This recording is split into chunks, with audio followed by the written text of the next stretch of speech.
अवांजी समातुन ताईं radio voice of Sindh London.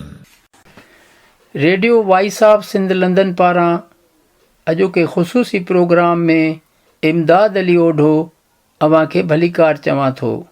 सामईन, अव्हांखे इहो ॿुधाईंदे इंतिहाई सराही महसूसु करियां पियो त radio voice of Sindh London पंहिंजी ॼमार जा 7 साल पूरा करे 8 साल में विख रखी चुको आहे।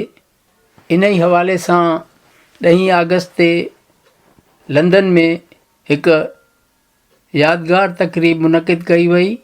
हिन तक़रीब जी ख़ुसूसी ॻाल्हि इहा बि हुई त radio voice of Sindh London जी 7वीं सालगिरह सां गॾोगॾु शहीद बशीर ख़ान कुरैशी जो जनमु ॾींहुं, शहीद नज़ीर अब्बासी जी शहादत जो ॾींहुं ऐं इमदाद अली ओढे जनमु ॾींहुं बि मल्हायो वियो।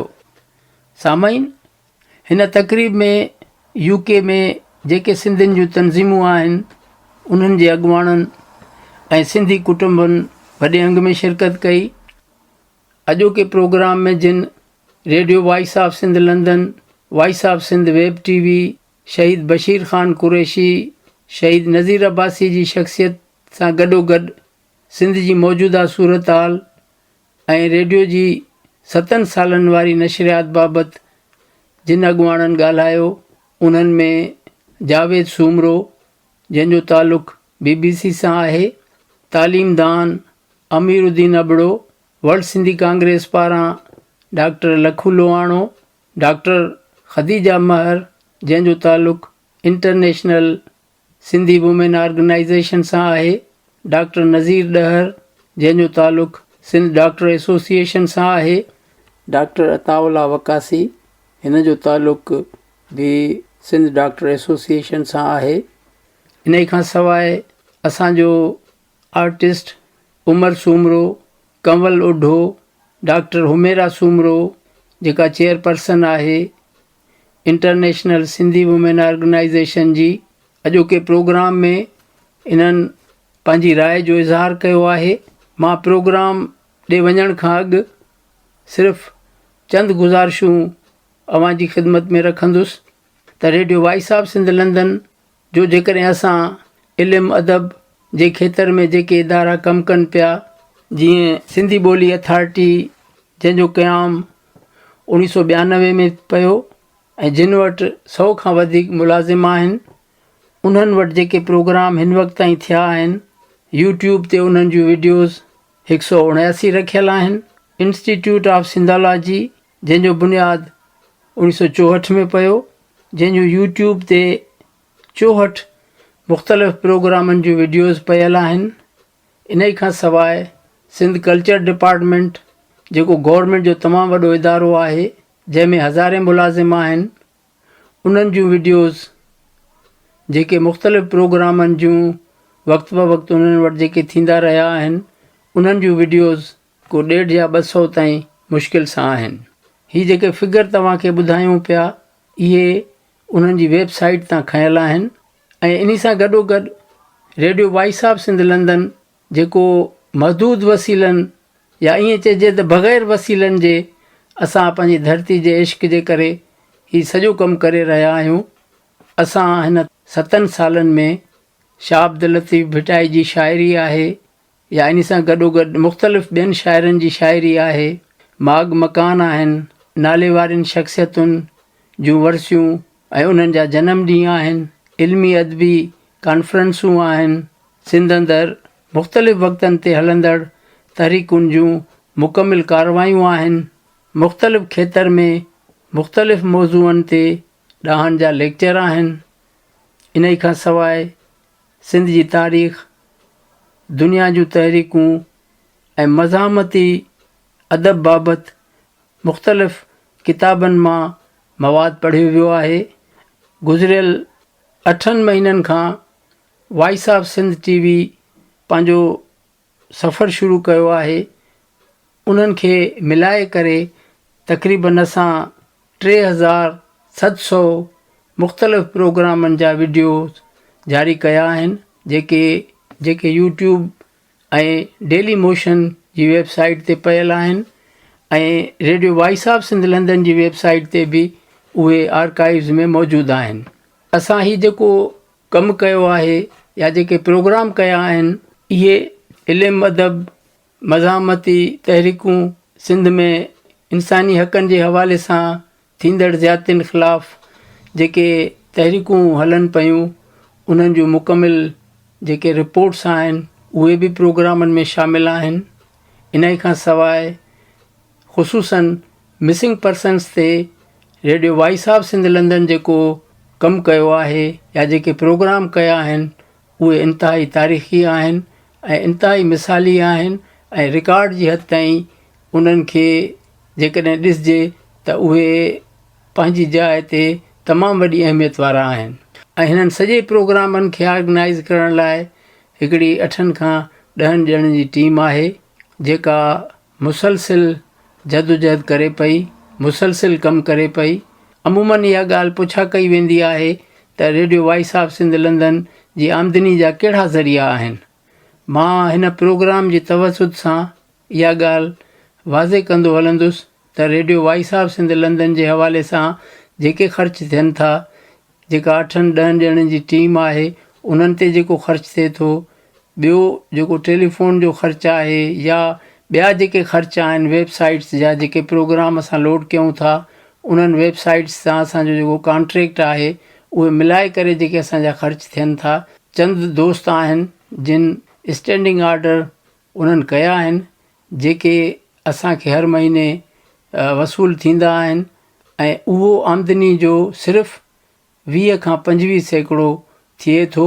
बाक़ी जेको 75% आहे उहो ख़ुसूसन मां पंहिंजे खीसे मां अदा कंदो आहियां, छाकाणि त मां हिकिड़ी ॻाल्हि में ॾाढो क्लियर आहियां त असांजी धरती, असांजा माण्हू, असांजा वसीला, असांजी जदोजहद इहो ई असांजो वॾो सरमायो आहे। असां इन लाइ जदोजहद कयूं पिया ऐं गुज़िरियल 50 सालनि खां असांजो मुहविर इहो ई रहियो आहे। हिकिड़ा माण्हू दौलत कमाइण लाइ सियासत कनि था, सहाफ़त कनि था। उन्हनि इन थोरे अरसे में तमामु वॾो माल ठाहियो आहे। जेके असां खां पोइ सहाफ़त में आया उहे किथां खां किथे पहुची विया। इहा ॻाल्हि वाज़े आहे त उन्हनि जो कमु सहाफ़त में अची ॾोकड़ कमाइणु हुयो। असांजो जीअं सियासत में या क़ौमी जदोजहद में मक़सदु हुयो ऐं सहाफ़त में बि उहो क़ौमी जज़्बे वारो मक़सदु हुयो ऐं उन मक़सद ते असां अॼु बि क़ाइमु आहियूं, छाकाणि त असां पंहिंजी धरती, पंहिंजे माण्हुनि लाइ जेको कमु कयूं था ऐं असां सम्झूं था इहा ई असांजी सभ खां वॾे में वॾी दौलत आहे। ऐं जेकॾहिं असांजो धरती जो धणी जेको अॼु पेरे उघाड़ो आहे, अंग उघाड़ो आहे, पंहिंजे पेट लाइ परेशान आहे, जॾहिं उहो ख़ुशहाल थींदो, जॾहिं उहो ख़ुशियूं माणींदो त असां सम्झंदासीं त असां वॾे में वॾी दुनिया जी धन दौलत हासिलु करण में कामयाबु थी वियासीं। Radio voice of Sindh London या वॉइस ऑफ सिंध TV हिकु कम्यूनिटी इदारो आहे। असांखे वधीक सपोर्ट जी ज़रूरत आहे, असांखे वधीक ताउन जी ज़रूरत आहे, माली सहकार जी ज़रूरत आहे, जीअं असां वधीक बहितर अंदाज़ में वधीक कमु करे सघूं। अव्हांखे सिर्फ़ु एतिरी गुज़ारिश कंदुसि त हिन इदारे खे पंहिंजो इदारो सम्झो, हिन इदारे खे गॾिजी हलायो। Radio voice of Sindh London मुंहिंजो न पर सिंधी क़ौम जी अमानत आहे ऐं हीउ असां तव्हांजो गॾियल कमु आहे। अचो त हिन गॾियल कम में हथु विझूं ऐं हिन गॾियल कम जे नतीजे में सिंध में शऊर पैदा कयूं, सिंधियुनि खे हिकु लड़ी में पोयूं ऐं सभई गॾिजी करे सिंध में जेका मौजूदा सूरत हाल आहे, जेका ॾुखायल सूरत हाल आहे, उन खे ख़तमु करण में ऐं सिंध खे ख़ुशहाली ॾे वठी वञण में, सिंध खे आजपे ॾे वठी वञण में ऐं सिंध जे वसीलनि ते सिंधी माण्हुनि जी मालिकी जे लाइ गॾियल जदोजहद कयूं ऐं उन जदोजहद खे सोभियारो कयूं। सिंध खे दुनिया जो ख़ुशहाल तरीन हिसो बणायूं। इहो असांजी ज़िंदगी जो मक़सदु रहियो आहे ऐं जेसिताईं साह जो सॻो आहे ऐं इन मक़सद लाइ मुकमिल जाखोड़ कंदा रहंदासूं। सो अचो त सामाईन अव्हांखे radio voice of Sindh London जी 7वीं सालगिरह वारे प्रोग्राम ॾे वठी हलूं। सामाइन प्रोग्राम जी शुरूआत में radio voice of Sindh London जो सरवाण इमदाद अली ओढो आजियाणी तकरीर करे रहियो आहे। जेका सूरत हाल डेवलप थिए पई उते जेका मीडिया आहे उन जो जेको किरदारु आहे उन्हनि जा पंहिंजा इंट्रस्ट बि आहिनि ऐं हिकिड़ो गवर्नमेंट जो प्रेशर बि आहे त उहे शयूं नथियूं हलनि जेका उते वारदात सिंधी माण्हुनि सां थिए पई। ऐं जॾहिं उहा असां हलायूं था त पोइ असां अकेला थी था वञूं। असांजे लाइ प्रॉब्लम इहो आहे त अकेला थी था वञूं ऐं पोइ असांखे हिते बि तंग कयो वञे थो। मूं वटि हिकिड़ा अहिड़ा बि टेलीफोन आया आहिनि जिन में असांखे चयो वियो आहे त तव्हां पंहिंजी नशरियात जेका आहे सा उहा बंदि कयो ऐं असां तव्हांखे फर्दर जेको आहे सो कंहिं बि क़िस्म जी जेका आहे सा या तव्हां असांजी मर्ज़ी मूजिबि हलो। असांजो सिर्फ़ु उन्हनि खे हिकिड़ो सुवालु आहे त तव्हांजी जुरिसडिक्शन में के फंक्शन थियनि था तव्हां उन्हनि खे रोकियो, जेकॾहिं उहे थियनि ई न त असां छाजे लाइ रिपोर्ट कयूं।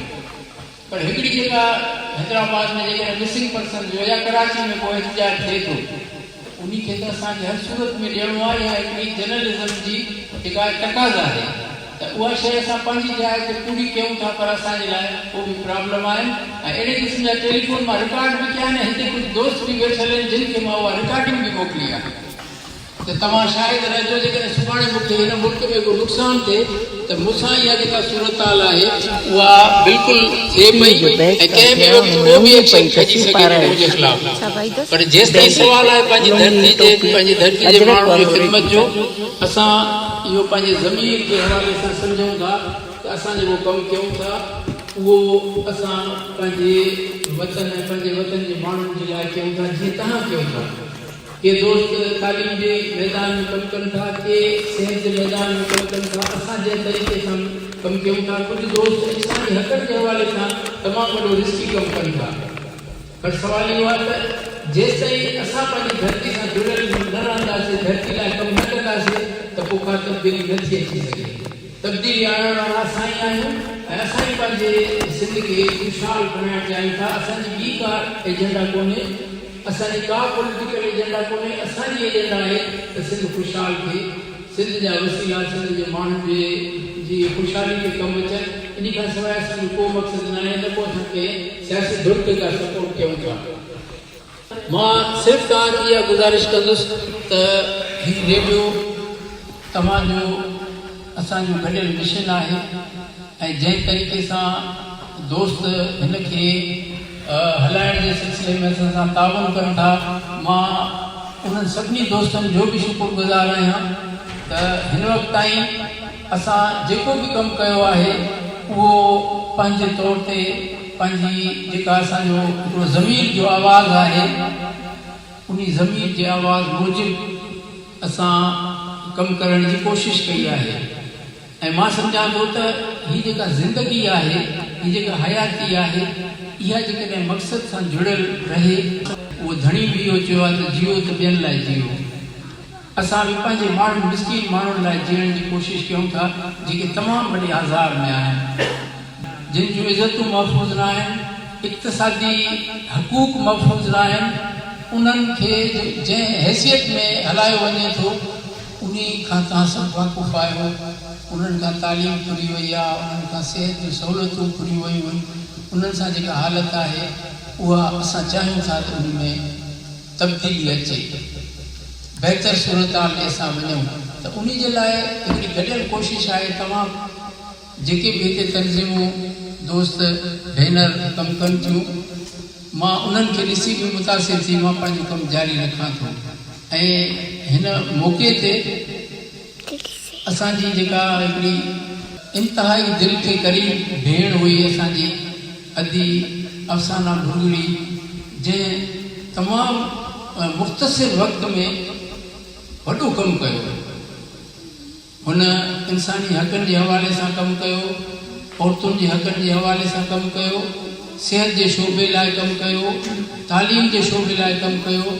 जिते बि उन खे आवाज़ु ॾिनो वेंदो हो उहो उन एहतजाज में, उन फंक्शन में उहा शरीक थींदी हुई।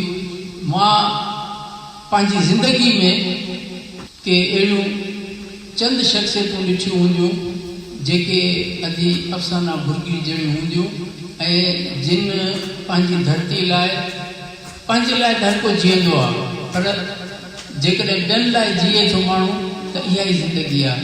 त अॼु हिन कचहरीअ में असां चाहींदासीं त असां अधी अफ़साना भुरगड़ी खे उथी बीही करे राज तहसीन पेश कयूं ऐं इहो अज़म कयूं त उन जो जेको छॾियल मिशन आहे उहो असां पूरे करण जी कोशिशि कंदासीं। मां तव्हांजो घणो वक़्तु न वठंदुसि, मां चाहींदुसि त अदा लखू लोहाणो ॿ लफ़्ज़ ॻाल्हाए। मानवर दोस्तों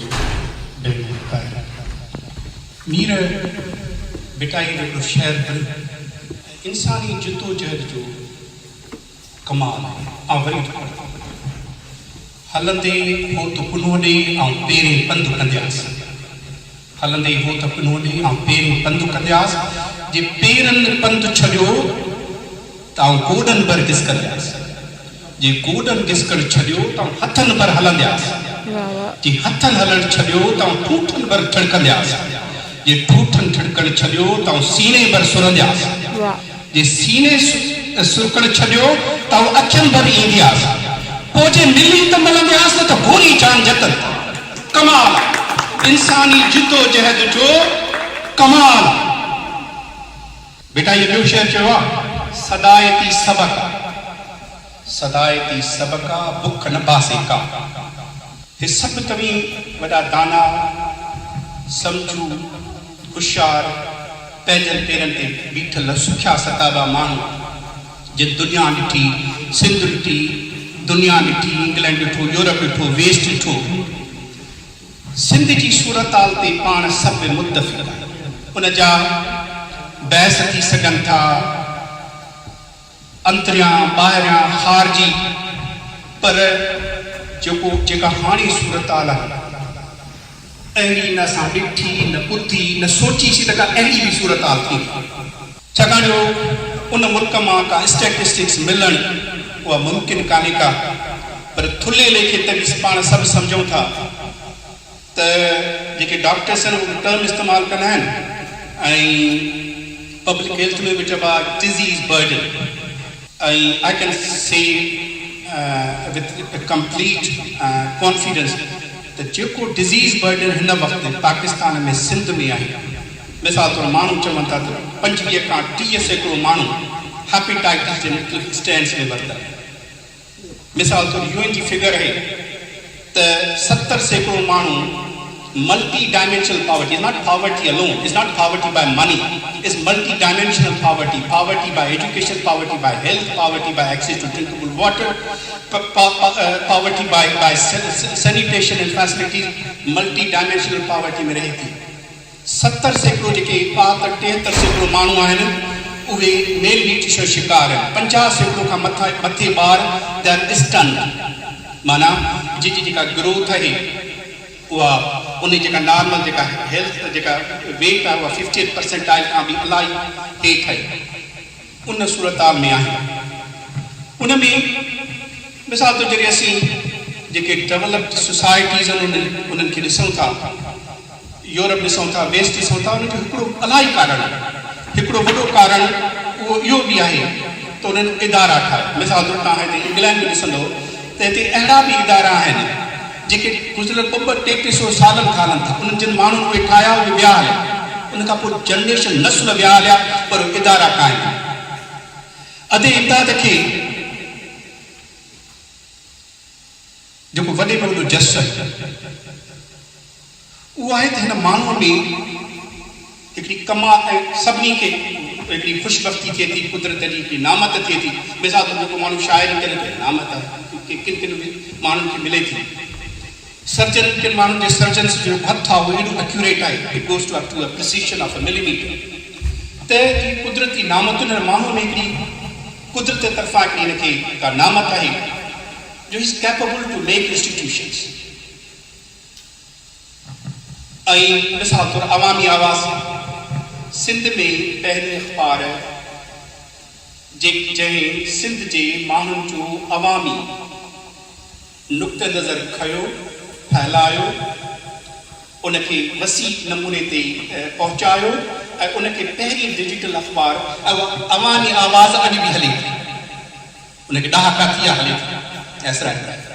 अहिड़े ई नमूने मिसाल तो चवणु आसान आहे, ज़िंदगी में करणु पूरो करणु ॾाढी ऐं ठाहिणु ॾाढी ॾुखी ॻाल्हि आहे। रेडियो वॉइस ऑफ सिंध या जेको वेब टीवी आहे, बुनियादी तौर ते ज़ाहिर आहे जीअं अॼु ॻाल्हि कई त 8 माण्हुनि जी टीम आहे जेका हाणे जेका कमु करे थी, पर उन सॼी टीम खे ठाहिणु, उनखे हलाइणु, उनखे डायरेक्शन ॾियणु, यानी हे रातुनि जा ओजागा ऐं ओजागा अजाया न वेंदा।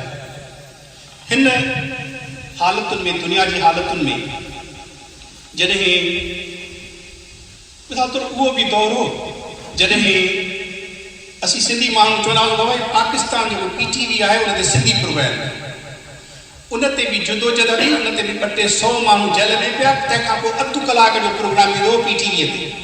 ऐं कॾहिं कॾहिं ॻाल्हि कंदो आहियां त जॾहिं 2010 में सिंध में अहिड़ी तमामु वॾी ॿोॾ आहे, अहिड़ी ॿोॾूं घटि माण्हू ॾिठियूं।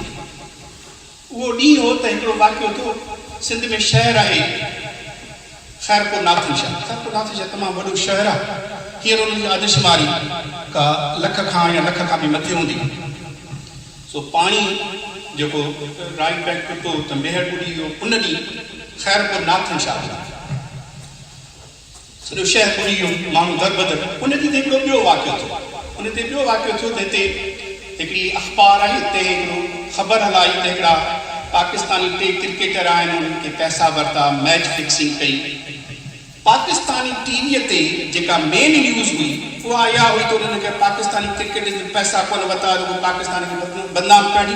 पोइ ख़ैरपुर नाथनशाह जेको सॼो शहर ॿुॾी वियो, उनजी ख़बर ई कान।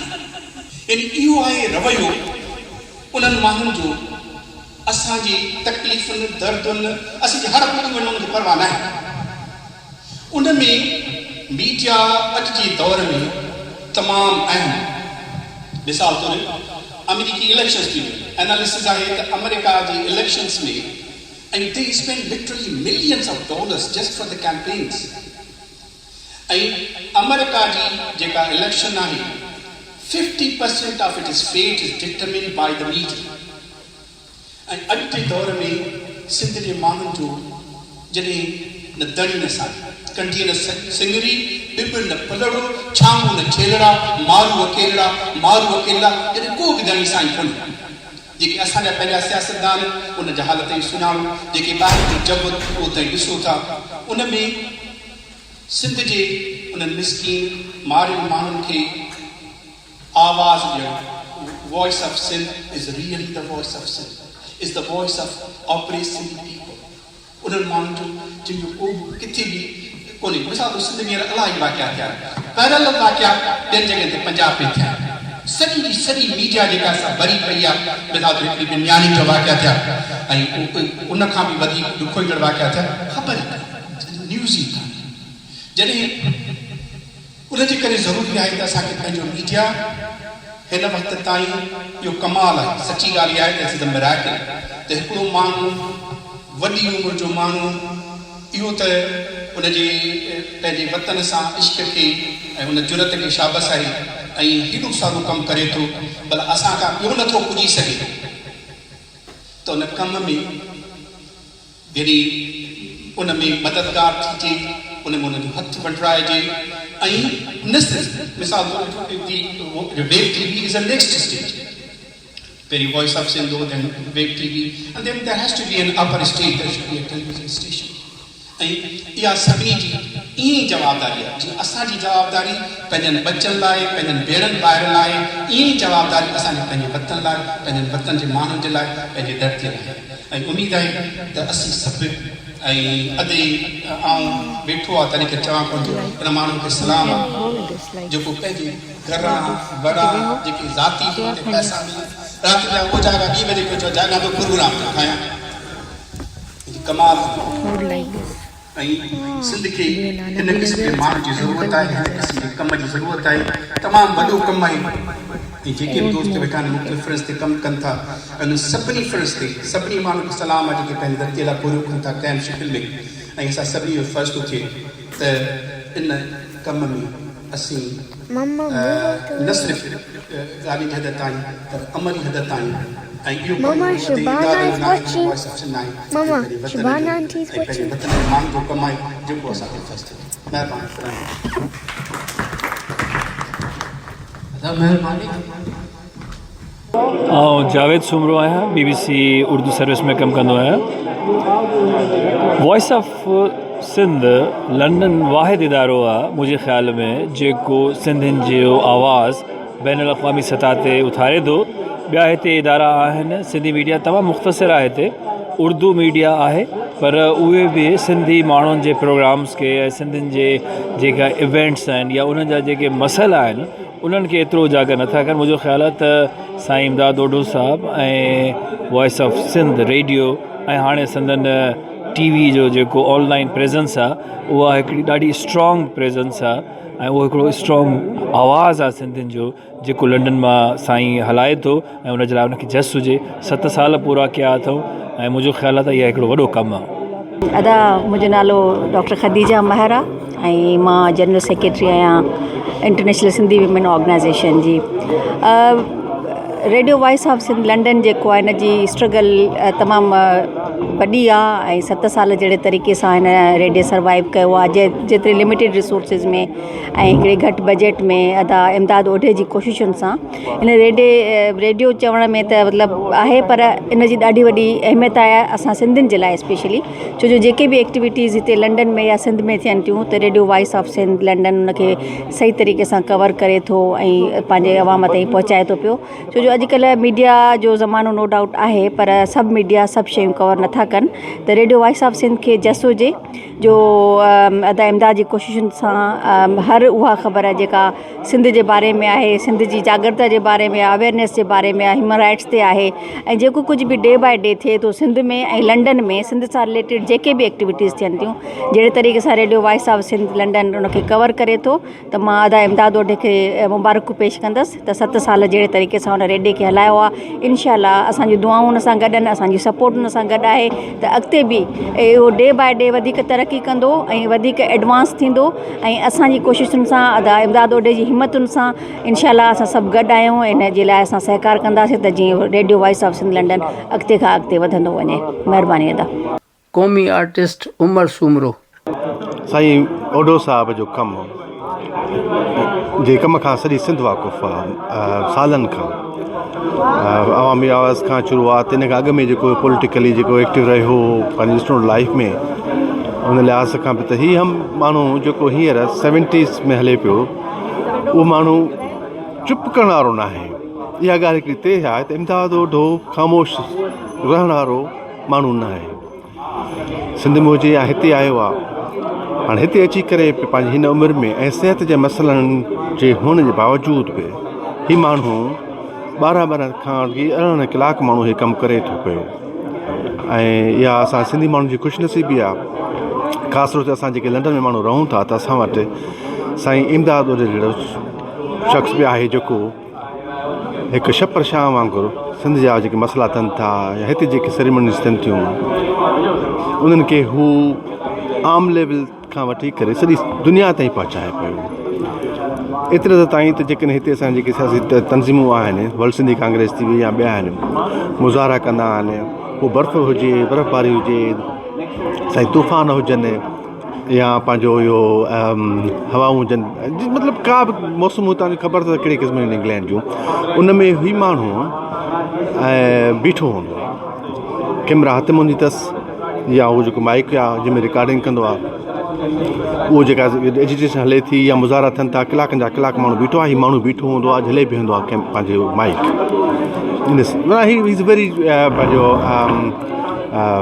डिटरमेंट पर्सन ऐं wish me very good luck दादा लखू लोहाणो वर्ल्ड सिंधी कांग्रेस जेको रेडियो वॉइस ऑफ सिंध जो किरदारु रुगो इंग्लैंड लाइ न आहे रेडियो वॉइस ऑफ सिंध जो किरदारु सॼे सिंध ऐं सिंधी माण्हुनि लाइ जेके न सिर्फ़ु सिंध में वेठा आहिनि पर सॼी दुनिया में वेठा आहिनि उन्हनि में सिंध जे मसइलनि ऐं उन्हनि जी ॼाण पहुचाइणु ऐं उन्हनि जी तशरीह ॾियणु ऐं उन में जेको उन्हनि किरदारु अदा कयो आहे उहो वॾो तारीख़ी आहे। तारीख़ में जॾहिं तारीख़ लिखी वेंदी सिंध जी जुदोजहद जी, अॼु असीं वञण जे ख़िलाफ़ु तारीख़ जी तहरीक जी जुदोजहद जी ॻाल्हि था कयूं, त जॾहिं सिंध जी तारीख़ लिखी वेंदी रेडियो वॉइस ऑफ सिंध जो जेको नालो उन तारीख़ में शामिलु हूंदो। महिरबानी।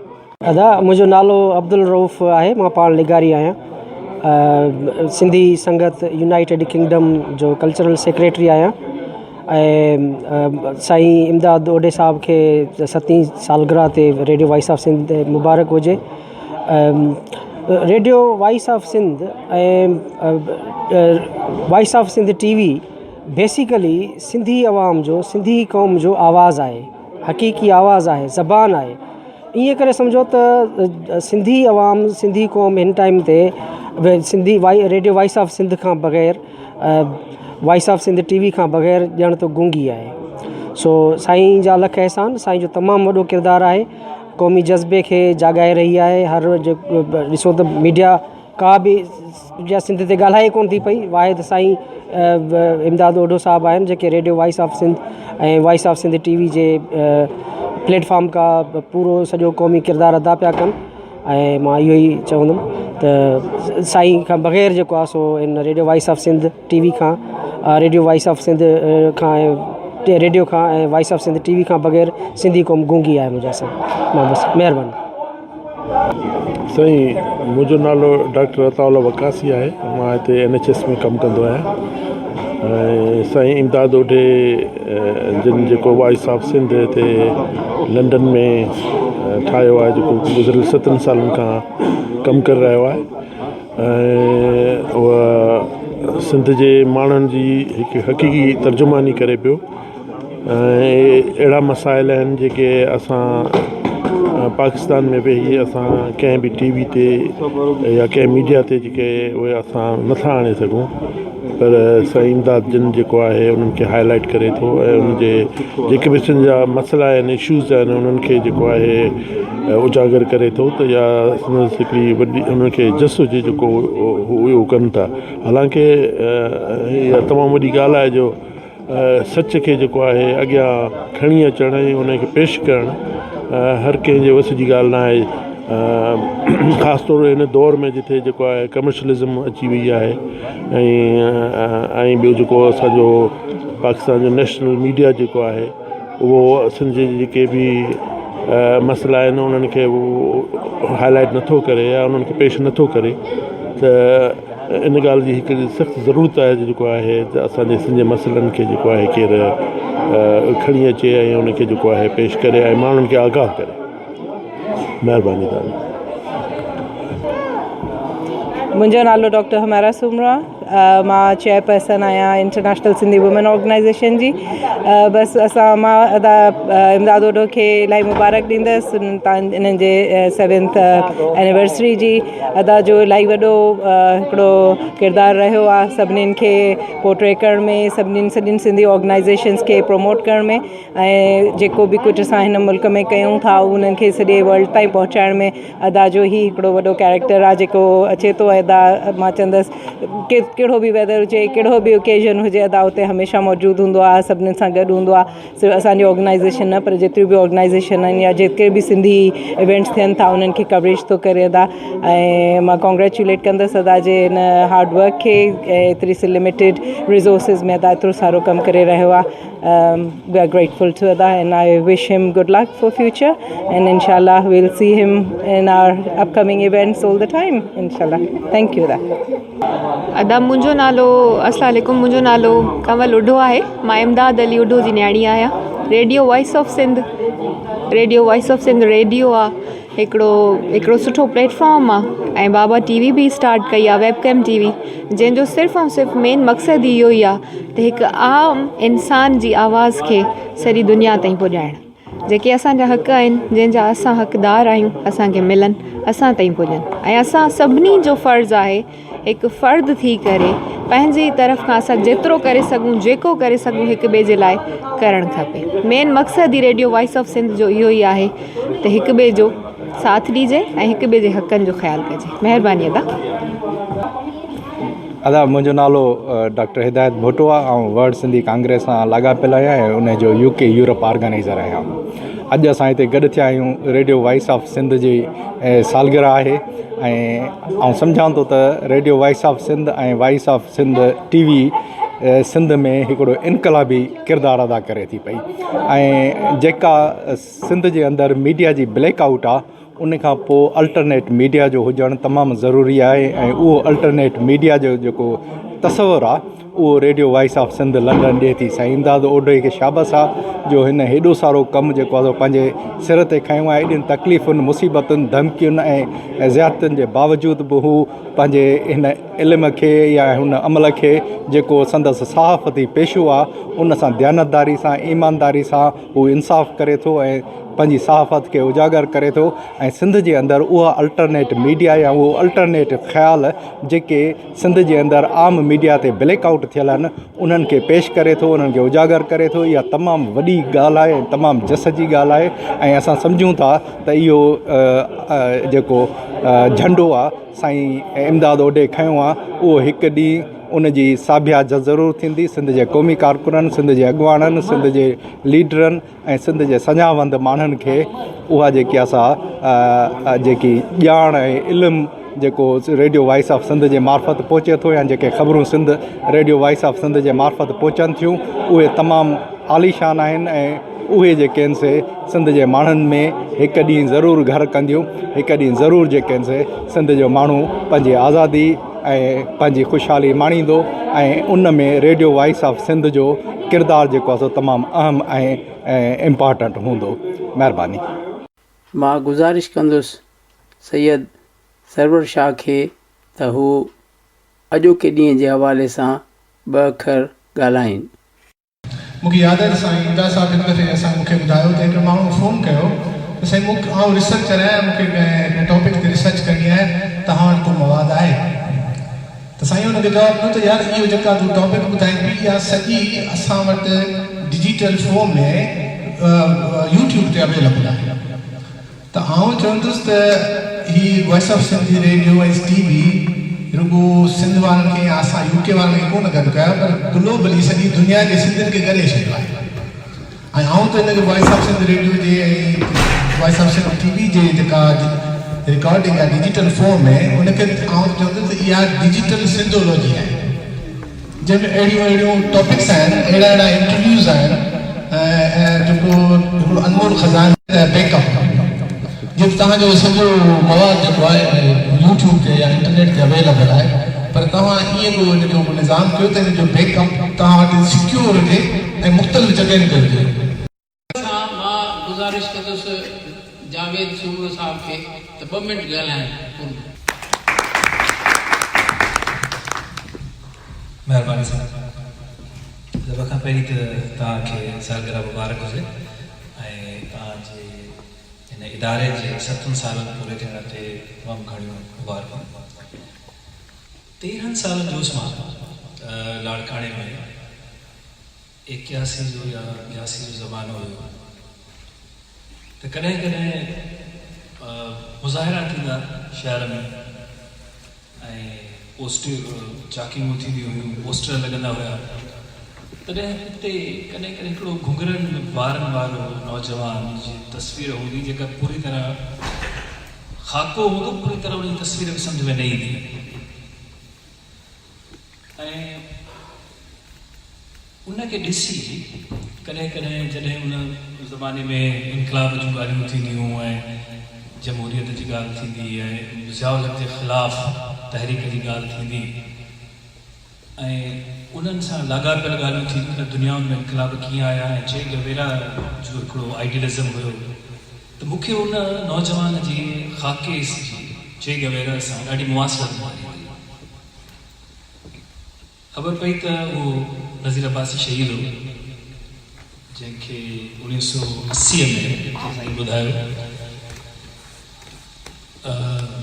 3 जुलाई ते एजेंसियुनि गिरफ़्तार कयो ऐं चवनि इअं था त उन ज़माने में जेको बाद में ब्रिगेडियर इम्तियाज़ बिल्ला जे नाले सां माण्हू मशहूरु थियो जंहिं मिड नाइट जैक हिकिड़ी कार्रवाई कई वई बेनज़ीर भुट्टो साहिब जे ख़िलाफ़, त उहो माण्हू उन कार्रवाई जो इंचार्ज जंहिं नज़ीर अब्बासी खे गिरफ़्तार कयो। कम्युनिस्ट पार्टी कम्युनिस्ट हुजणु उन ज़माने में तमामु वॾी हिकिड़ी ख़तरनाक ॻाल्हि हुई, जेके असांखे शयूं बाद में सम्झ में आयूं। उन वक़्तु स्कूल जे ज़माने में इन शइ जी एतिरी वाज़े सम्झ न हुई, पर बाद में असांखे ख़बर पई कम्युनिस्ट केॾो ख़राबु ऐं केॾो दर्दनाक, केॾो भवाइतो मंज़र हो उन ज़माने में। सो जाम साथी साहब गिरफ़्तार थी चुको हुयो ऐं नज़ीर अब्बासी शहीद उनजी गैर मौजूदगीअ में ॻोठनि में, शहरनि में, बहिराड़नि में, कारखाननि में हर हंधि वञी पिए कमु कयो। सो कम्युनिस्ट पार्टी जूं के 2-3 जायूं हुयूं ख़ुफ़िया जिथे जिनखे हलाइनि पिया प्रोफेसर जमाल नक़वी ऐं ॿिया माण्हू, वारसी कमाल वारसी हिकिड़ो ऐं सुहेल सांगी साईं वारे जो दोस्त हो, असांजो बि उस्ताद आहे। सो इहे सभु हिकिड़ी घरां गिरफ़्तार थिया। ॿारनि जी तहरीक पई हली उन ज़माने में ऐं नज़ीर अब्बासी चयो सुहेल सांगी खे त हलो नवाब शाह हिननि हारियुनि जी हली मदद कयो। त सुहेल हुनखे चयो त यार मूं वटि आहे ॿ रुपया, सो 2 रुपयनि में त पाण नवाब शाह ते पहुची कोन सघंदासीं, ठीकु आहे फिकर न कर, पैसा मोटाए हलूं था। सो इहे आया स्टेशन ते, सुहेल खे चई त थोरा 2 रुपया आहे न, पकोड़ा जो अंदरि थड़के पियो, ख़ुदा जी मार बग़ैर टिकट जे वठी हुआ ट्रेन में जी ॿुध जी ॻाल्हि चए त नवाब शाह जा हारी त छुटा, असां पर हलिया वेंदासीं, ख़बर पवंदनि सां कम्युनिस्ट आहियूं त पोइ त हड़ वई। पर हुनखे परवाह ई कोन हुई, हुन चयो बाबा जेका शइ करणी आहे उहा हर हाल में करणी आहे, चाहे पैसा हुजनि चाहे रिसोर्सिस हुजनि न हुजनि, काई शइ करणी आहे त करणी आहे। सो इहो हुयो शहीद नज़ीर अब्बासी, उनजी आइडियलिज़म, उनजो किरदारु, उनजो कमु, उनजी बहादुरी लाज़वाब। असांजा मुंहिंजो सियासी त घणनि शयुनि ते कम्युनिस्ट पार्टी ऐं उन सोच सां इख़्तिलाफ़ हुया ऐं आहिनि, पर हुनजी शख़्सियत उन्हनि तज़ादनि इख़्तिलाफ़नि में तमामु मथां ईंदी, तंहिं करे उहो असांखे उन वक़्तु बि आइडियल हो, अॼु बि आहे। ॿियो ई माण्हू बशीर कुरैशी, वो हिकिड़े दफ़े हिकिड़े दोस्त खां पुछियो त बशीर कुरैशी छा आहे, छो कामयाबु थियो आहे? स्टूडेंट फेडरेशन में GSM महाज, GSM तहरीक सवाइ यूनिवर्सिटी ऐं कॉलेजनि ताईं महत्व हूंदी हुई, उनजी अवाम में मासिस में का प्रेजेंस हुई कोन। 30 माण्हू खे जेको एतिरो लख जा माण्हू 3 मार्च 2012 ते जेको हिन बशीर ख़ान कुरैशी ने ऑर्गेनाइज कयो जलसो कराची में, वो तमामु वॾो तारीख़ी। सो मुंहिंजो न आहे ख़्यालु त कॾहिं एतिरा सिंधी माण्हू कराची में के ॿिए जलसे में गॾु थिया।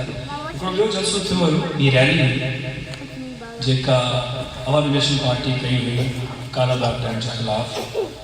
उन में बि चवनि था त कोई 2 लख खनि माण्हू गॾु हुया, पर उन में पठान हुया, ॿिया माण्हू हुया। पर सिंधियुनि जो एॾो वॾो काल जो कराची में थियो हुजे, मुंहिंजो ख़्यालु आहे त बशीर ख़ान कुरैशी मौजूदगी कीअं थो करे सघे। माण्हू सां केतिरा दफ़ा मिलियो ऐं मूंखे ख़बर आहे, मतिलबु मुंहिंजो अंदाज़ हली वियो आहे, मूंखे लॻो त हू कोई एॾो कैरिस्मेटिक बि न हो, एॾो को घणो पढ़ियल लिखियल माण्हू बि न हुयो जो चइजे त माण्हू हुनजे इल्म ऐं ॼाण खां मुतासिर थी हुनजे कढ लॻा हूंदा। त कहिड़ी ख़ुशूसियत हुअसि? बशीर कुरैशी जी ख़ुशूसियत सिर्फ़ु हीअ हुई त हू पंहिंजे सोच ऐं पंहिंजी धरती ऐं पंहिंजे नज़रिए ऐं पंहिंजे कम सां बेताशा सचो ऐं माण्हुनि सां हुनजी हीअ वाट हथ जोड़ण वारी रहियो। हू सॼो पर अहिड़ी सियासत में जेका मिडिल क्लास या पढ़ियल लिखियल नौजवान जी सियासत हुई, पर हुनजो जेको उनखे क़ौमी सोच खे क़ौमी सियासत खे जेको उन अवामी सियासत सां गॾु इहा हुनजी कामयाबी आहे। ऐं मुंहिंजो ख़्यालु आहे त इहा ई उहा कामयाबी हुई जेके हुनजे मुखालिफ़नि खे पसंदि न हुई। हिन महिल ताईं उनखां अॻु में क़ौम परस्ती कॾहिं बि स्टैब्लिशमेंट जे लाइ थ्रेट न हुयो, कॾहिं हुनखे ख़तरो महसूसु न थींदो हुयो त हीअ का क़ौम परस्ती अहिड़ी वधी वेंदी जेका हुनखे कंहिं बि लम्हे को ख़तरो पैदा करे सघे। पर बशीर कुरैशी वाहिद उहो क़ौम परस्त लीडर मुंहिंजे ख़्याल में हुयो जेको ख़तरो बणिजी सघे। मूंखे ख़बर न आहे त हुनखे क़तल कयो वियो या हुनजी मौत केतिरी थी, छो त इहा हिकिड़ो मुतनाज़ा मामलो आहे। जेका ऑटोप्सी थी हुन में हुनजी बॉडी जेके सम्झी सघजनि पर उहे ज़रूरी न आहे त हुनखे ॿिए कंहिं बिना या हू कंहिं ॿिए पाण ॿिए वजह सां हुनजी बॉडी में हुया। सो मां हिन जो जज नथो करे सघां त हुनखे क़तल कयो वियो या हुनजी फितरी मौत थी, पर आउं हू चई सघां थो त बशीर ख़ान कुरैशी हिकु तमामु वॾो ख़तरो थी सघियो थे ऐं हुनजे शहादत ते हल्कनि खे ख़ुशी ज़रूरु थी। सो इहे ॿ कैरेक्टर आहिनि सिंध जा ऐं उन्हनि हज़ारे लखे कैरेक्टर्स जो हिकिड़ो तसलसुल हुआ जंहिंमें सिंध जे बहितरी जे लाइ घणो कमु कयो।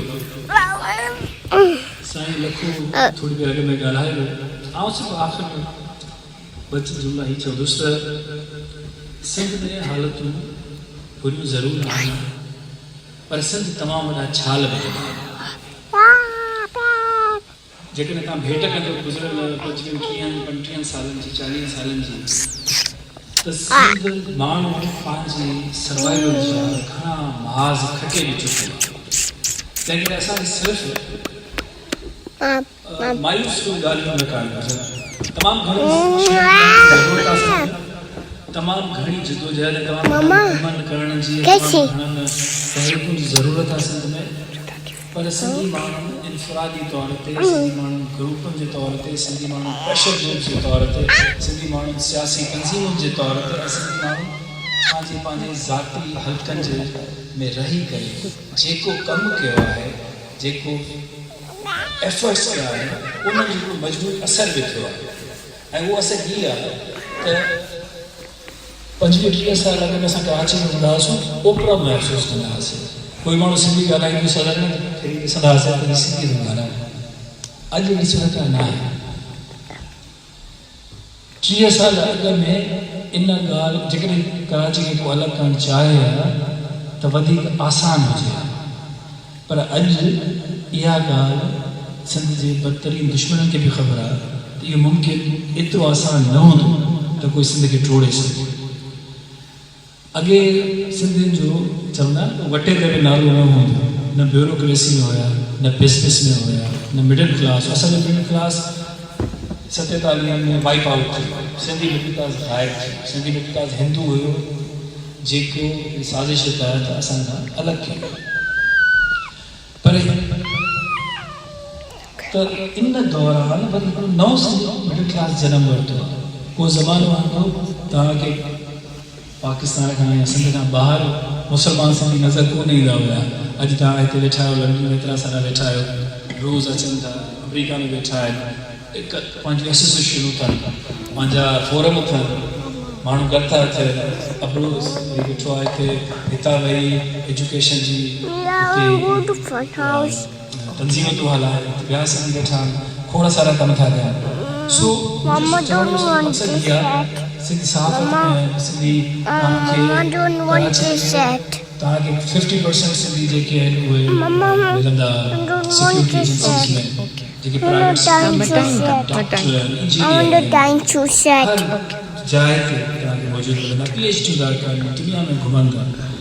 सो हिकिड़ो इहो पासो ज़रूरु आहे त असांखे तमामु घणियूं शयूं करण जी ज़रूरत आहे, पर इन इहा बि हिकिड़ी हक़ीक़त आहे त सिंधी गुज़िरियल 20-25 सालनि में जेके जिन जो नालो वटे ते बि न हुयो, हाणे घटि में घटि 2-4 थामनि ते अथनि। उन्हनि जी मर्ज़ीअ खां सवाइ शयूं कोन थियूं थियनि, उन्हनि जी मर्ज़ीअ खां सवाइ कंहिंखे इहे सिंध माण्हू टुकड़ा करे मूंखे नथो ॾेई सघे। ऐं असांखे पंहिंजी बहितरीअ ते नज़र रखंदे ख़राबनि जे ख़िलाफ़ु जदोजहद करणु घुरिजे। हीअ जेके असांजा आइडियोलॉग्स आइडियल्स हुया, उन्हनि जे कम ऐं किरदार ते नज़र रखी अॻिते वधणु घुरिजे। ऐं साईं ओडो साहिब जी ऐं इन जा कम कंदड़ ॿियनि माण्हुनि जी दिलि खोले मदद करणु घुरिजे। महिरबानी। जावेद साईं वॾी महिरबानी। साईं नज़ीर अब्बासी जे हवाले सां ज़िक्र कयो। नज़ीर अब्बासी ऐं असां गॾिजी करे सिंध नेशनल स्टूडेंट फेडरेशन में को 5 सालनि ताईं गॾिजी कमु कयोसीं। 73 में जॾहिं ॿोॾ आई, भुटे जो दौरु हो, सिंध नेशनल स्टूडेंट फेडरेशन सॼी सिंध में इहा अपील जारी कई त SNSF तरफ़ां जेके आहिनि से उहे कैंपूं क़ाइमु कयूं वञनि, इमदादी कैंपूं। नज़ीर अब्बासी ऐं मां कराची खां वेंदे जेकबाद ताईं वियासीं, कैंपूं ऑर्गेनाइज़ कयूंसीं। ऐं उनजी साईं जो जोली हुयो, जो हिकिड़ो मिसाल तव्हांखे ॿुधायां त जॾहिं असां जेकबाद पहुतासीं त उते सॼो इंतिज़ाम बि ॾिठासीं। तमामु घणो दोस्तनि महिनत करे 5-8 ट्रकुनि जो सामान बि गॾु कयो हो, खाधे पीते जो। जॾहिं मीटिंग पूरी करे जॾहिं निकितासीं त उते ई असांखे चयूं त तव्हां ॿई हिते तरसो जो ॿाहिरि पुलिस तव्हांजे इंतज़ार में आहे, जेकॾहिं हितां बिल्डिंग खां निकिरंदव त ॿई बचिजी वेंदव। त रस्ते ते प्रोग्राम इहो ई हुयो त जेकबाद मुंहिंजो घरु आहे, त नज़ीर अब्बासी खे जेकबाद में मूंखे छॾे करे टूर पूरो करे हिनखे वापसि वञिणो हो। त मूंखे पियो चवे दादा हाणे तूं त वेंदे घर ॾाढो मज़े सां भाॼाई सां सभिनी सां कचहरियूं कंदे, पर जेॾी महिल पुलिस जो असांजी कढ लॻी त ॿिए दरवाज़े खां असां ॿई निकिता, जेको आहे मुख़्तलिफ़ रस्तनि खां थींदी असां वापसि हैदराबाद आयासीं। त पोइ ॾाढो खिले पियो रस्ते में, त ॾाढो घर वेही ॾाढा मज़ा कई। वाक़ई तबियत में दुखनि सूरनि जे बावजूदि बि हुनजी जेका तबियत हुई, वो तो सिंध नेशनल स्टूडेंट फेडरेशन जो मरकज़ी सदर मां थियुसि 73 में। रूपोशी दौरान मूंखे प्रेसिडेंट कयूं ऐं नज़ीर अब्बासी जनरल सेक्रेटरी थियो। त इहो पीरियड बि असां ॿई ॿिन्ही गॾिजी रूपोशी में बि गॾिजी गुज़ारियोसीं। त हीअ ज़िंदगी जा जेके आहिनि हिकिड़ा अहिड़ा अहम वाक़िया ऐं हक़ीक़तूं आहिनि जिन खे ॾिसी करे हिकिड़ो उत्साह पैदा थिए थो। त असां उन दौर में जदोजहद कईसीं जंहिं दौर में ॾाढो ॾुखियो हूंदो हो कमु करणु। जिते चवंदा आहिनि त सफ़ा अंधारो हूंदो आहे, उते रोशनी जी किरण पंहिंजो पाण पैदा थींदी आहे। इहो हिकिड़ो फितरी अमल आहे। त असां तव्हां सभु उन रोशनी जो अमल आहियूं।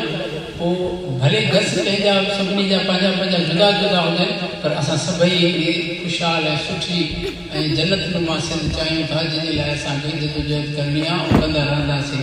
साईं मां अमीरुद्दीन अबड़े साहिब खे गुज़ारिश कंदुसि त असांखे 2 लफ़्ज़ ॻाल्हाए महिरबानी करे। साईं बि तालीम जे मैदान में तमामु मिसाली कमु पियो करे। कुर्बानी साईं जा। सिंधर्स एक्सप्रेस में काफ़ी सालनि खां पोइ अख़बार में लिखणु शुरू कयो।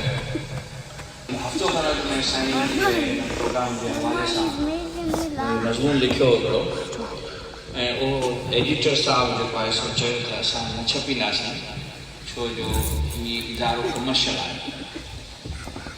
सो उन हवाले सां जेको मुंहिंजो मज़मून लिखियो आहे उनमें मां सॼी तशरीह अचे थी जेका साईं ॻाल्हि जे हिसाब सां मुंहिंजो तालुक़ आहे, जेको साईं जो कमु आहे।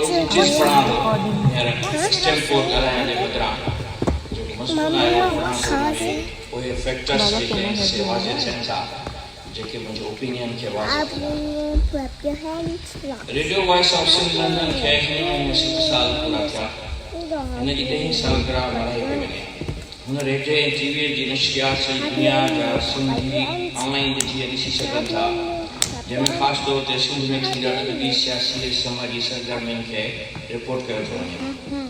इन सां गॾु लंडन तोड़े दुनिया में जिते सिंधियुनि जी का तकलीफ़ थिए थी त उनजो हाल अहिवाल मुकमल तौर ते नशर कयो थो वञे। इहा ॾुखी ॻाल्हि आहे त मामूली वसीलनि ते मीडिया जे अहिड़े इदारे खे हलाए सघिजे जंहिंजो तलब फ़क़ति इश्क सां आहे। उन जो आशिक़ अंदाज़ ॿुधो आहे जंहिंजी 72 सालगिरह अॼु आहे। हूअं त मूंखे लिखण जी शुरूआति 12 जी उमिरि में कई हुई, पर रिसालनि ऐं अख़बारनि में लिखण जी शुरूआति 1999 में मूं कई हुई। सिंधियत जी संगत कराची जी हिकु गॾिजाणी में मूं पंहिंजी कहाणी हिकु काइर जो मौत पढ़ी हुई, ऐं उहा कहाणी ॿिए ॾींहं ते अवामी आवाज़ जे अंदमी सुफ़े ते बदर अबड़े छपी हुई, ऐं इहो अवामी आवाज़ जो बि ॿियो ॾींहुं हो। चवण जो मतिलबु इहो आहे त मुंहिंजे अदबी सफ़र जी शुरूआति तलब इमदाद ओढे सां अणसिधी तरह सां आहे। सिंध में ही वाहिद माण्हू आहे जंहिं पहिरीं ख़ानगी अख़बार जारी कई जेका हिलाल पाकिस्तान खां पोइ पहिरीं अख़बार हुई।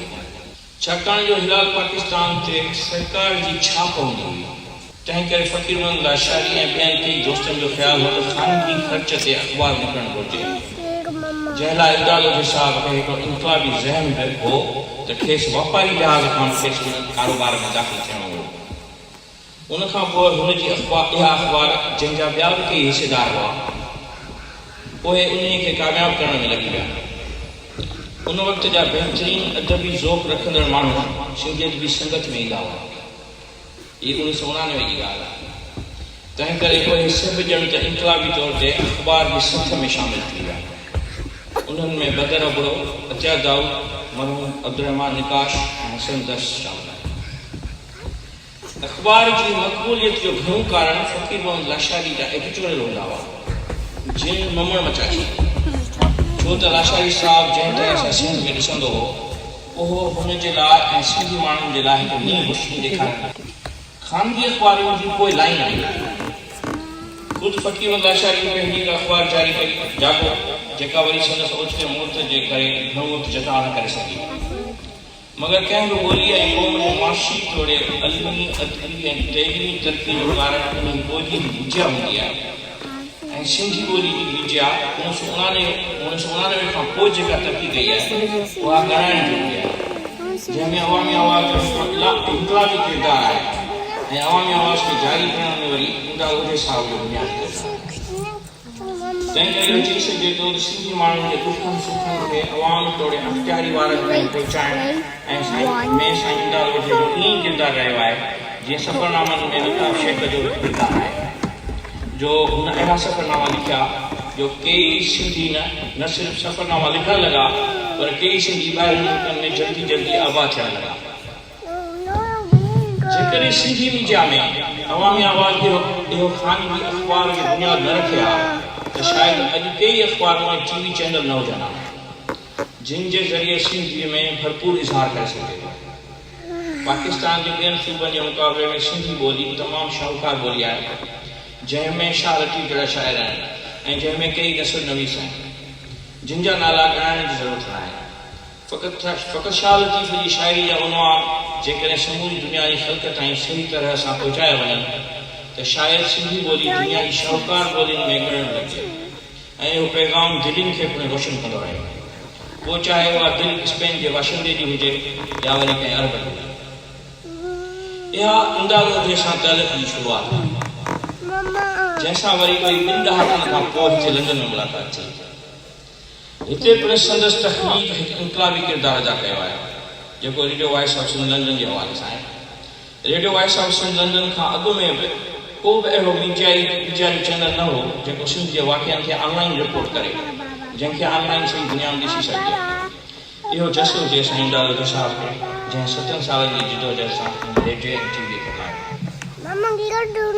सहाफ़त हिकिड़ो अहिड़ो शोबो आहे जंहिंखे हिन वक़्तु सॼी दुनिया में जिते किथे ख़रीद कयो।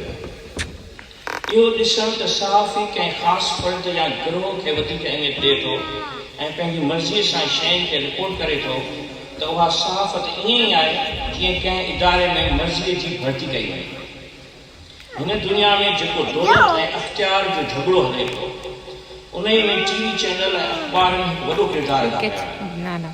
इन हवाले सां फ़क़ति सिंधी मसइलनि खे ॿोली सां तालुक़ रखंदड़ माण्हुनि रिपोर्ट करण में बि मुमकिन आहे त माण्हू जानिबदारी जो शिकार थी वञे। इहा नाले मात्र जमहूरियत मुल्क खे जंहिं घोंचाल में रखंदी पई अचे उन जो सिधो सो असर सिंधियुनि, बलोचनि, पख्तूननि ऐं सराइकियुनि वग़ैरह ते पइजी रहियो आहे। नतीजे में पाकिस्तान जा दुश्मन उन लिसानी लड़ाई जो फ़ाइदो हासिल कंदे इन्हनि क़ौमुनि में मौजूदु ग्रुपनि खे नाणे जी आछ कनि था त जीअं उहा बि इहा बाहि वधंदी रहे। इन ई मां हासिल कुझु थियणो आहे। इन ई बाहि में बलूचिस्तान अॻे सही रहियो आहे। रेडियो वॉइस ऑफ सिंध जी प्रोग्राम 10 में कई तारीख़ी तौर समाजी लेक्चर हलाया वञनि था जेके माण्हुनि खे पंहिंजे देश जे दानिश्वरनि सां जोड़ीनि था। जॾहिं त को वक़्तु हो जॾहिं सिंधी माण्हू जेके मग़रब में रहनि था जॾहिं सिंध वेंदा हुआ त किताब ख़रीद करण खां पोइ हुते अची मुतालो कंदा हुआ, पर जदीद दौर जो फ़ाइदो हासिल कंदे हिन रेडियो जेका कुझु मालूमात ॾियणु शुरू कई आहे। इन सां गॾोगॾु जेकॾहिं किताबनि खे विसंदो सो जेकॾहिं वेही केरु रेडियो ते पढ़े त उहो अञा वधीक मुयसरु थींदो। मुख़्तलिफ़ मौज़ूअनि ते किताब चूंडे रेडियो ते पढ़ाया वञनि, ख़ासि तौर ते शाह लतीफ़ जी शाइरी ते कई किताब लिखिया पिया वञनि जिन खे पढ़ी सघिजे थो। हालांकि सक़ाफ़त खाते में शाह जी शाइरी सां को बहितर सलूक कोन कयो आहे ऐं संदसि शाइरी जा असुल मोहर तहक़ीक़ मां आहिस्ते आहिस्ते ख़ारिज कया पिया वञनि। पर अहिड़नि मौज़ूअनि ते रेडियो वॉइस ऑफ सिंध तबसरा ऐं बहस मुबाहिसा हलाए सघे थो। जसर जे इमदाद साहब जो लंडन जहिड़े वापारी शहर में वापार करण बजाए सिंधी ॿोली जो हिकिड़ो चैनल मुसलसल 70 साल हलायो। उम्मीद त हीउ इदारो ऐं इन खे न सिर्फ़ु सर्वे जो हो पर असां सभई मज़बूती सां हिकु अहिड़ी जॻह ते पहुचाईंदासीं जो दुनिया जे वॾनि विद्यार्थियुनि में शामिल थी।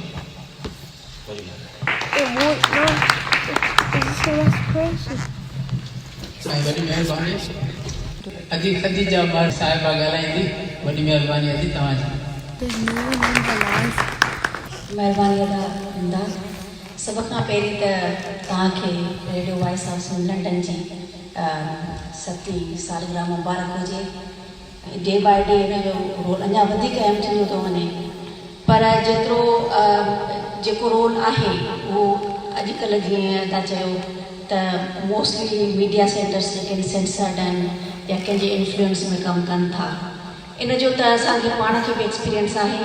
असां हालांकि ॾिठो वञे कल्चरल डे में का पॉलिटिकल ॻाल्हि कोन थींदी आहे या का बि पार्टी न हूंदी आहे, पर सिंपल कल्चरल डे छो न हुजे या असांजा प्रोटेस्ट हूंदा आहिनि ह्यूमन राइट्स ते मोस्टली असां सभिनी मीडिया वारनि खे इनवाइट कंदा आहियूं।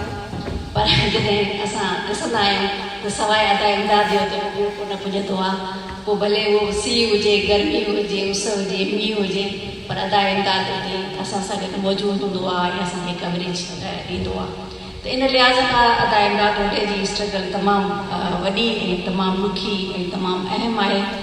नो डाउट हिन में को शक न आहे त हिन मुल्क में रही करे हिन उमिरि जे हिसे में ऐं लिमिटेड रिसोर्सिस में ज़ाहिर आहे एतिरी का वॾी फाइनेंशियल एड कोन्हे उन्हनि वटि जंहिंसां उहे हिन कम खे हलाए सघनि, पर तंहिंजे हूंदे बि लिमिटेड रिसोर्सिस में लिमिटेड बजट में जेको आहे जहिड़े तरीक़े सां अदा इमदाद हर क़िस्म जे प्रोग्रामनि खे कवर करे थो जेके सिंध जे इशूज़ में तमामु वॾो रोल प्ले कनि था। उन मुख़्तलिफ़ इशूज़ ते अवेयरनेस हुजे या डे बाय डे जेको एक्टिविटीज़ थियनि थियूं जंहिंमें सिंध जे बारे में कोई फाइनेंशियली बि ऐं हूअं बि का अगरि असां हेल्प करे सघूं था त असां हमेशह आईसो जे प्लेटफॉर्म तां मां चवां थी त असां एनी टाइम असां अवेलेबल आहियूं कंहिं बि क़िस्म जी का अदा खे हेल्प खपे।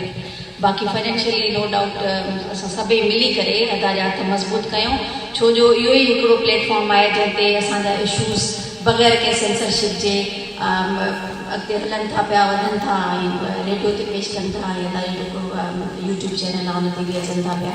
त फ़िलहालु इहो ई हिकिड़ो चैनल आहे जेको असांखे कवरेज ॾिए थो ऐं सिंध जे इशूज़ ते एज़ इट इज़ उनखे पेश करे थो। त मां उमेदु कयां थी अदा खे इनशाला अॻिते बि ईअं ई प्रोग्राम कंदा रहंदा, ईअं ई पंहिंजो इन ई एनर्जी सां ऐं हिमत सां अॻिते वधंदा ऐं असां सभिनी जो साथ हुन सां गॾु आहे। महिरबानी अदा। जी वॾी महिरबानी। हक़ीक़त इहा आहे त जॾहिं असां ॻाल्हि कई साईं अमीर अबड़े साहब त कंहिं बि सियासी धुर सां को तालुक़ु न हुजणु खपे। असूलनि सहाफ़त हूंदी इहा आहे त उनजो कंहिं बि धुर सां वास्तो न हुजे। ऐं जॾहिं असां अवामी आवाज़ जो सिलसिलो हुयो त उन दौर में बि मुख़्तलिफ़ सियासी धुरियूं ॾाढो क़ाबिल हूंदियूं ऐं उन दौर में हिकिड़ो वाक़ियो बि ईअं ई थियो त शकील नाइक असांजो रिपोर्टर हो ऐं हुन का हिकिड़ी स्टोरी मुमताज़ भुटे जे हवाले सां हलाई त मुमताज़ भुटे जे माण्हू उन वीचारे खे एॾो मारियो जो उहो वञी इस्पताल दाख़िल थियो, वॾो सो इस्पताल जो 50 लख जे हर्जाने जो केस मुमताज़ भुटे हाईकोर्ट में मुंहिंजे ख़िलाफ़ु कयो। त ॻाल्हि इहा आहे त जॾहिं माण्हू अणधुरियो थी हलंदो आहे त पोइ धुरियूं जेके आहिनि से उहे मुतमइन न हूंदियूं।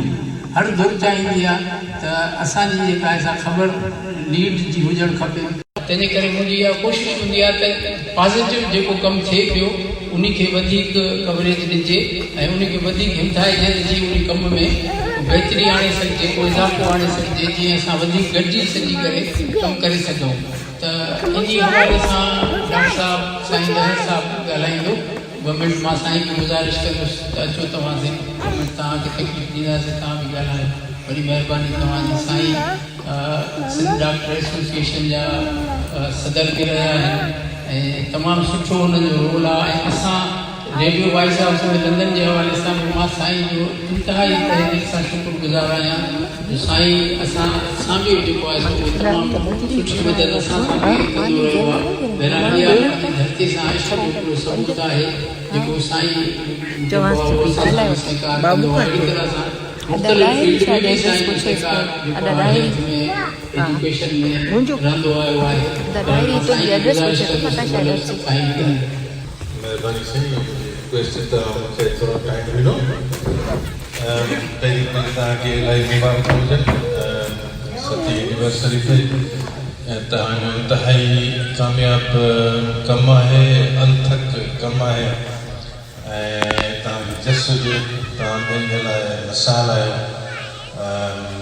ऐं डेडिकेशन जेका तव्हांजे दिलि में फीलिंग आहे ऐं सिंध जे मसइलनि जे लाइ उहा बेमिसाल आहे ऐं तव्हां उनखे करे ॾेखारियो था बेसिकली पंहिंजे कम सां, हार्डवर्क सां, अनथक महिनत सां। ऐं मुंहिंजा दोस्त जेके आहिनि हिते जेके असीं कमु कयूं था थोरो घणो स्मॉल स्केल अटे में लूण जे बराबरि आहे। उहे बेसिकली नॉन पॉलिटिकल माण्हू आहिनि।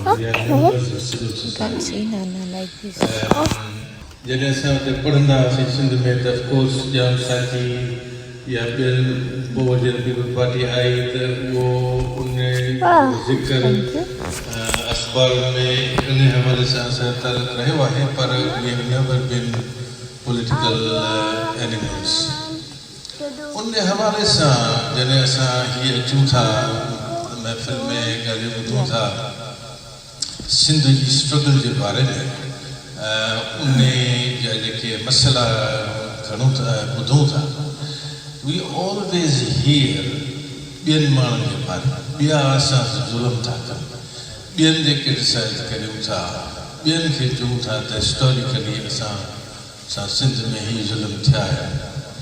What we don't hear is self-appraisal, self-criticism, self-analysis, reflection on our own actions.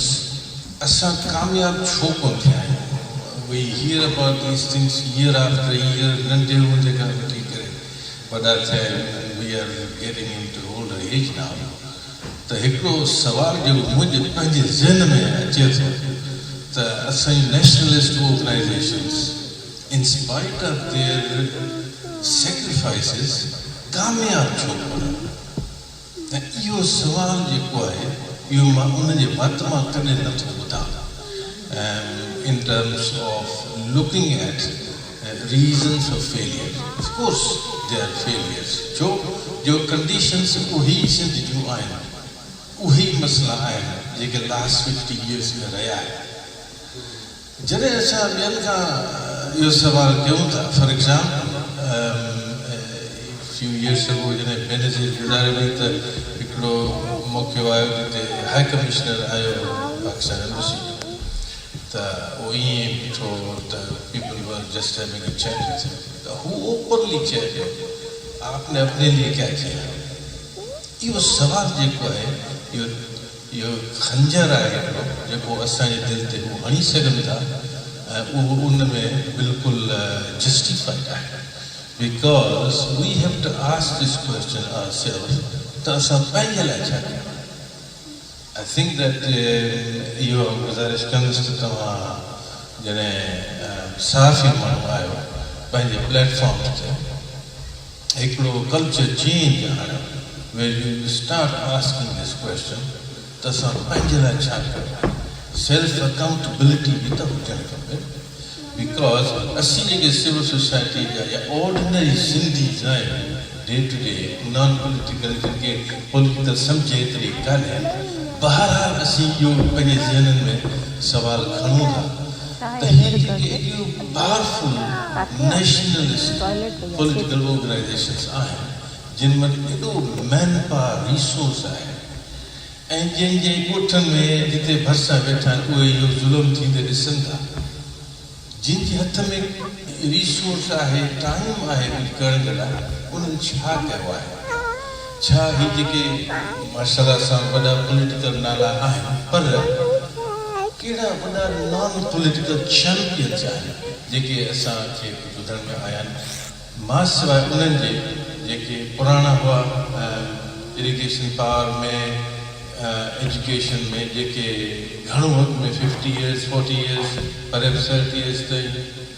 पर रीसेंट टाइम्स में कोई भी वॾा चैम्पियंस सिंधी अहिड़ा ज़ाहिर न थिया आहिनि सोशल वर्क में एजुकेशन में हेल्थ में या सिमिलर कोई वॾो एॾी ऑर्गनाइज़ेशन हुजे सिंध में या वॾी एजुकेशन ऑर्गनाइज़ेशन हुजे जेका parallel charitable organisation powerful organisation हुजे इहो ॿुधण में न आहे वॉट वी सी जॾहिं असां पाकिस्तान वञूं था त स्टिल अञा ताईं स्टाइल उहो आहे त फसल लहे थो पैसो अचे थो ॿी नई पजेरो अचे थी हिकिड़ो ॿियो कराची में घर या हाणे हैदराबाद में फैशन उते वठिजे थो वॾेरो रिसोर्स जेको आहे उहो रूरल सिंध मां खणी करे सिटी में वञे थो अॻिते स्पेंड करे थो इंट्रस्ट असांजो coming to nationalist organisations unfortunately as neutral ordinary Sindhi when I look around त मूंखे कोई बि अहिड़ो नेशनलिस्ट माण्हू नज़र नथो अचे जंहिं एॾो वॾो कमु कयो हुजे जंहिंजे को सिंध ते मटीरियल डिफरेंस हुजे हालांकि उन्हनि वटि तमामु घणो मैन पावर रिसोर्स आहे पॉलिटिकल पावर आहे लोकल नॉलेज आहे they can do an awful lot of good work उन पंहिंजी इमेज चेंज करे सघनि था अनफॉर्चुनेटली इलेक्शन्स नथा करे सघनि बिकॉज़ माण्हुनि में हुनजी पॉपुलैरिटी कान्हे because they don't do anything for them सिर्फ़ु पॉलिटिकल नारो हणण सां अॼुकल्ह कमु नथो थिए the world has change now so मुंहिंजी गुज़ारिश इहा आहे तव्हांखे त तव्हां पंहिंजे प्लेटफॉर्म तां बिकॉज़ इफ यू क्लेम त तव्हांजो न्यूट्रल प्लेटफॉर्म आहे त तव्हां इहा गुज़ारिश कयो पंहिंजे नेशनल जेके असांजूं पार्टीज़ आहिनि त उहे कोई अकाउंटेबिलिटी मैकेनिज़म रखनि पंहिंजे पाण खां सवाल पुछनि त असां अॻिते कामयाबु छो कोन थी सघिया उनजा रीज़न छा आहिनि पर असां हिकिड़ो पॉज़िटिव कमु जेको अवाम खे नज़र अचे जंहिंसां असांजो तसवुरु असांजी इमेज चेंज थिए उहो असां छो न करे सघिया इहा मुंहिंजी गुज़ारिश आहे महिरबानी डॉक्टर साहब वॾी महिरबानी तव्हांजी इहो तव्हांजो जेको सुवालु आहे इहो त सॼी क़ौम जो सुवालु आहे ऐं उन्हनि सभिनी खां सुवालु आहे जेके इक़्तिदार जा धणी आहिनि ऐं जिन वटि मुख़्तलिफ़ सियासी जेके टूल आहिनि उन्हनि जा उहे मालिक आहिनि जॾहिं बंगाली पंहिंजी ॿोली खे वोटर लिस्टुनि में दाख़िल कराए चुका त तय इहो थियो त 71 वारी इलेक्शन में बंगाली ऐं सिंधी बंगाली ऐं उर्दू में वोटर लिस्टूं शायदि थींदियूं पर उन स्ट्रगल जेका असां बि मां बि जेल में हुयुसि सखर जेल में असां स्ट्रगल सभिनी गॾिजी हलाई त इहो वॾो हिकिड़ो इशू हो जेको असां रिज़ॉल्व कयो अॼु बि जेको वोटर लिस्टुनि में सिंधी में नाला आहिनि या उन 70 वारी जो नतीजो आहे इन खां पोइ काफ़ी शयूं आहिनि बहरहाल सिंध जेका वॾी ख़ुशहाल तरीन हिकिड़ो ख़ितो आहे माण्हू जेसि ताईं पंहिंजो फ़र्ज़ु पूरो न कंदो सियासतदान पंहिंजो फ़र्ज़ु पूरो न कंदा असांजी आर्मी एजेंसियूं पंहिंजो फ़र्ज़ु पूरो न कंदियूं पर मूं त सेक्रीफाइस कयो पंहिंजी धरती लाइ पंहिंजे माण्हुनि जे लाइ अॼु बि मूंखे जेका इज़त ऐं मान मिले थो मां सम्झां थो त उहो मुंहिंजे लाइ तमामु वॾो एज़ाज़ु आहे इहा मुंहिंजे लाइ वॾी इज़त आहे त हर माण्हू जेकॾहिं पंहिंजी ज़िमेवारी महसूसु करे त मां सम्झां थो त असां सभु गॾिजी करे सिंध खे मुआशरे खे समाज खे सुधारे सघूं था त वॾो इहो ई तव्हांजो सुवालु असांजो बि इक़्तिदार धणनि ऐं उन्हनि सभिनी खां छड़ो क़ौम परस्तनि खां न पर असां वोट पीपुल्स पार्टी खे ॾियूं था, उन्हनि खां बि असांजो सुवाल आहे त उहे छा था कनि मुल्क जे लाइ, माण्हू छो था वोट कनि उन्हनि खां, उन्हनि खां पुछनि छो नथा। सामाईन, radio voice of Sindh London जी 7वीं सालगिरह जेका लंदन में मल्हाई वई, इन जी तक़रीब जी अवां मुकमिल कार्रवाई ॿुधी। उमेद त हिन प्रोग्राम जे हवाले सां अव्हां जे ज़हन में काफ़ी शयूं पैदा थियूं हूंदियूं। अव्हां हिन क़ौमी इदारे सां केतिरो सहकार करे सघो था, हिन जी रहनुमाई करे सघो था, या कि तजवीज़ूं ॾेई सघो था, त असांजी ईमेल एड्रेस आहे info@radiovoiceofsindh.com। प्रोग्राम जी पुॼाणीअ ते पंहिंजे मेज़बान इमदाद अली ओढो खे इजाज़त ॾींदा। शाल सिंध आबाद ऐं ख़ुशहाल थिए, सिंधी माण्हू सुखियो ऐं सताबो थिए। सदाईं गॾु।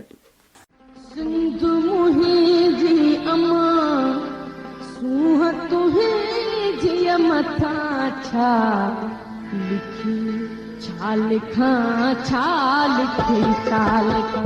सिंध मुंहिंजी अमां, दुनिया जा सिंधियो हिक मुठ थी सिंध बचायो। सिंध मुंहिंजी अमां सूंह तुंहिंजी मथां छा लिखी, छा लिखां। सिंध जो क़ौमी आवाज़ radio voice of Sindh London.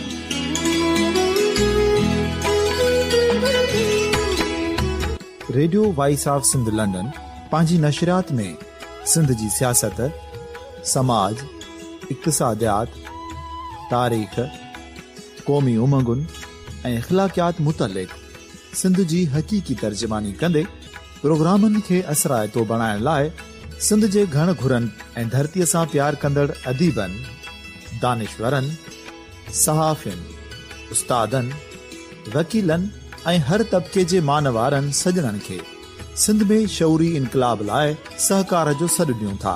अचो त गॾिजी सूफ़ियुनि ऐं संतनि वारी सिंध जो ओज हिक मुठ थी वरी वापसि आणण वारे सफ़र जा साथारी बणिजऊं।